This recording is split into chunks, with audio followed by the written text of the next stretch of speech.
안녕하세요. 오늘 컨퍼런스에 참가하신 연구자 여러분 반갑습니다.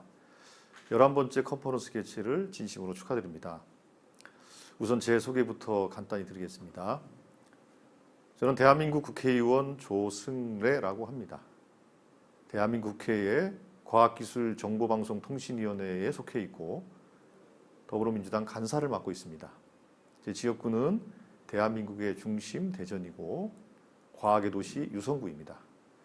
대전과학산업진흥원 고용주 원장님과 대전에서의 인연으로 오늘 아시아기술혁신학회 컨퍼런스에서 기조연설을 하는 영광을 얻었습니다. 저도 제주 현장에서 함께하고 싶었습니다만 1년에 한 번 대한민국 국회의 가장 중요한 역할인 국정감사가 진행되고 있어서 이렇게 영상으로 인사드립니다.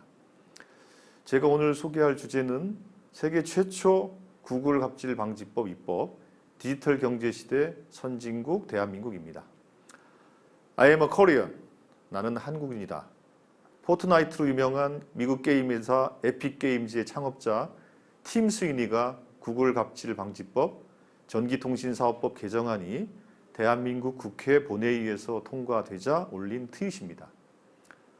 1963년 미국의 케네디 대통령이 서베를린을 방문해서 했던 유명한 연설인 나는 베를린 시민이다 를 본떠서 전 세계의 개발자들은 자랑스럽게 말할 수 있다. 나는 한국인이다 라고 찬사를 보낸 것입니다.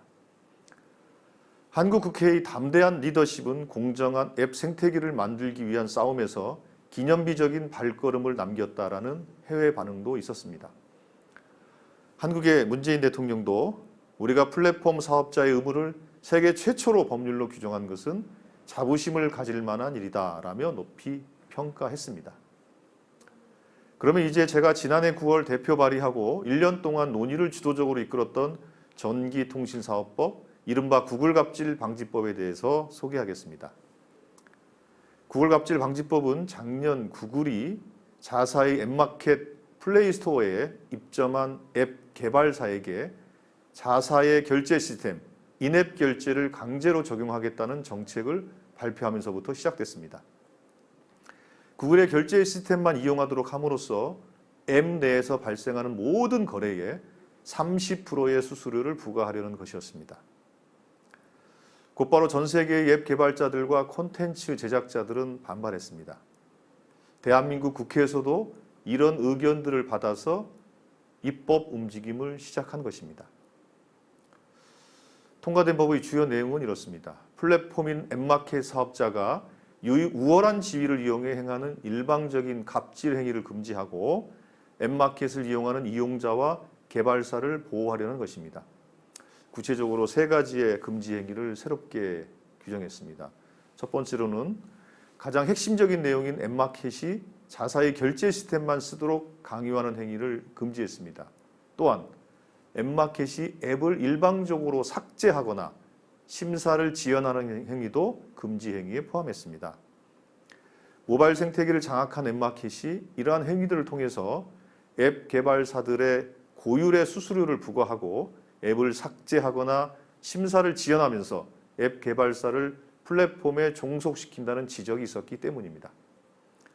앱마켓에서 일어나는 결제와 환불에 관한 조치를 하도록 하고 앱마켓의 실태를 조사하는 근거도 규정했습니다.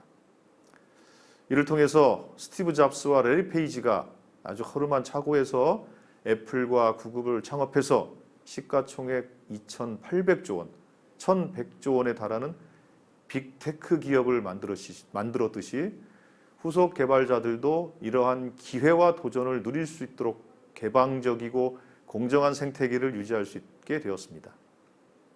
국내는 물론이고 전 세계의 개발자들이 환호하는 이유입니다.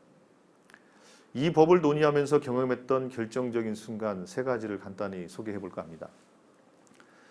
첫 번째, 국제적인 연대와 공조의 힘입니다. 논의가 막 시작되던 작년 국정감사에서 저는 미국 하원의 반독점위원회 소위원회에서 발표했던 보고서를 찾아서 국내에 소개했습니다. 보고서는 구글과 애플이 OS 시장을 장악한 힘을 배경으로 앱마켓 시장에서도 부당하게 영향력을 행사한다는 내용이었습니다. 우리나라만의 대한민국만의 이슈가 아닌 것을 확인했습니다. 미국의 시민단체인 앱 공정성 연대 CAF와 연대도 효과적인 전략이었습니다.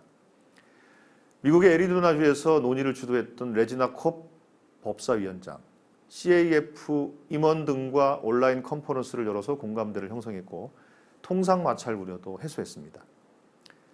미국의 연방하원 법사위원회 반독점 소위원장인 데이비드 시슬리니 의원과도 화상회의로 인앱 결제와 빅테크 기업 규제 방향에 대해 논의했습니다. 이후에 미국에서도 상하원 양원에서 관련 법안이 제출돼서 한국을 뒤따르고 있습니다. 코로나19 물리적 거리라는 현실적인 장애물을 극복하고 온라인으로 만들어낸 국제적 연대였습니다. 국제적 연대와 공조를 통해서 법안 논의 과정에서 가장 큰 쟁점이었던 통상 이슈 문제를 해결할 수 있었던 것입니다. 두 번째는 안건조정위원회입니다. 안건조정위원회 이름부터 아마 생소할 것입니다.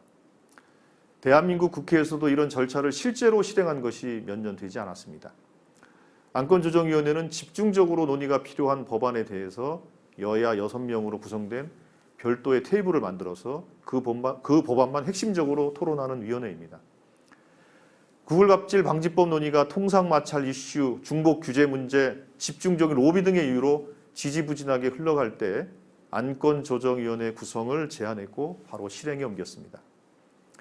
제가 위원장을 맡아서 3차례 회의를 진행한 끝에 이해관계자의 의견 수렴을 거쳐 통상 중복 규제 이슈를 제거한 법안을 통과시켰습니다. 법안 처리의 핵심적인 절차였던 것이지요. 세 번째로 산업당국과 경쟁당국의 서로 간의 업무 영역의 문제였습니다. 한국 정부기관에는 통신시장을 규율하는 방송통신위원회와 공정거래를 규율하는 공정거래위원회가 있습니다. 그동안 거래상 발생하는 일반적인 불공정 행위에 대해서는 공정거래위원회가 처리하되 통신 분야의 전문적이고 기술적인 영역은 방송통신위원회가 맡아왔습니다.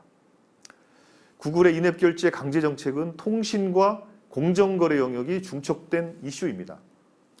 두 위원회 간의 중복 규제 문제는 구글과 애플도 제기했고 두 위원회가 부딪힐 수밖에 없는 주제였습니다.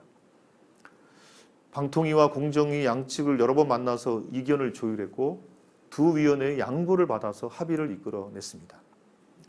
처음에는 5가지의 금지 행위를 신선하려던 것에서 앞서 설명했던 특정 결제 방식 강요, 앱 삭제, 앱 심사 지연에 관한 3가지만 구글 갑질 방지법에 담았고 다른 2가지는 경쟁 당국의 몫으로 남겨놨습니다.